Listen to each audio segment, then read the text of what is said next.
Qizlar guruhida faoliyatimni to'xtatganim rost. Bugun bывший labelim tomonidan video joylanibdi. Men qizlar guruhida ketganligim haqida. Joylangan videodan keyin men o'zimdan ham eshitishinglar kerak deb hisobladim. To'g'risi, hamma bo'lgan voqealarni, sabablarini gapirib o'tirish niyatim yo'q. Так вот, guruhdan ketish bu meni fikrim emas edi, bu meni qarorim emas edi va bu meni initsiyativam ham emas edi. Men o'zim bu haqida kecha bildim. Bывший labelim, ya'ni bывший prodyuserim tomonidan bu narsa menga e'lon qilindi va men bu xabarni hech qanaqa konfliktlarsiz, hech qanaqa negativsiz qabul qildim. O'zlariga ham yaxshi muomalada xayrlashdim va hozir ham bu videoni yaxshi notalarda pozitiv bilan yozmoqchiman. Ba'zi savollarga javob beraman. Turmushga chiqmayapman. Ko'pchilik shu savolni berishdi. Turmushga chiqayotganingiz uchun ketdingizmi deb. Yo'q, turmushga chiqmayapman. Ikkinchi savol, osmon bo'lib ketganingiz uchun yo ko'tarilib ketganingiz uchun pisand qilmasdan ketib bordingizmi degan savol ham kelibdi. Unaqa ham emas. Menimcha adekvatni odam bunaqa sabab uchun guruhidan voz kechib ketib bormaydi. Nima sababdan bu guruhdan o'z xohishim bilan ketmagan bo'lardim? Chunki bu guruhning asoschisi o'zimman. Boshqa qizlarni ham bir-biri bilan tanishtirgan odam o'zim bo'laman. Получается, biz uchalamiz o'rtoq bo'lib yurardik va men qizlarga shunaqa taklif bergan edim. Guruh ochsak, nima deysizlar?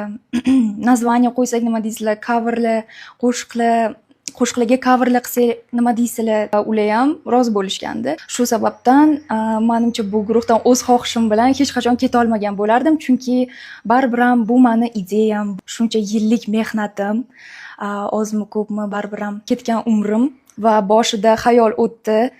Hammani asl yuzi qanaqa ekanligini ko'rsataman.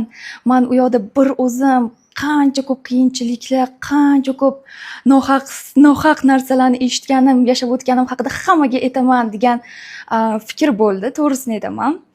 Va qanaqa darajada orqamdan pichoq urilganligi haqida ham aytib beraman, hamma bilsin degan qanaqadir negativ xayol paydo bo'lgan edi kecha menda.